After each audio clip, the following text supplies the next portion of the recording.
Pagdating sa research and development ng sodium-ion batteries. At dito sa UP Diliman, may research team na nakadevelop ng sodium-ion battery. Let's meet their lead, Dr. Joey D. Ocon. It could be cheaper because sodium is easily accessible. Yung mga metals din na pwede natin gamitin in sodium-ion batteries, hindi na tayo reliant on expensive metals. Funded by the Department of Science and Technology. Matagumpay na nagawa ng grupo ang unang coin cell sodium-ion battery ng Pilipinas. Siguro, yung mga na-assemble ko na coin cell, siguro mga naka 70 to 100 ako bago makakuha ng magandang result or ng magandang capacity. Marami po talagang unsuccessful attempts bago talagang nakuha yung magandang arrangement, magandang formulation po sa battery.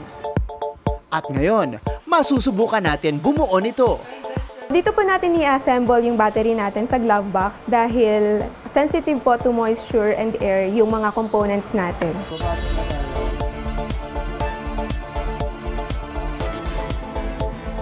Yung anode, yan po yung sodium metal.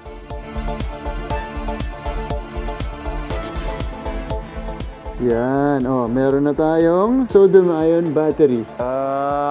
Okay. As we transition the world to renewable energy, key component dyan yung energy storage. In terms of actual na commercialization, I think we're the initial 10%. In the race for sustainable energy, sana magpatuloy pa ang suporta sa research and development ito sa bansa. Para sa GMA Integrated News, ako si Martin Javier. Changing the game!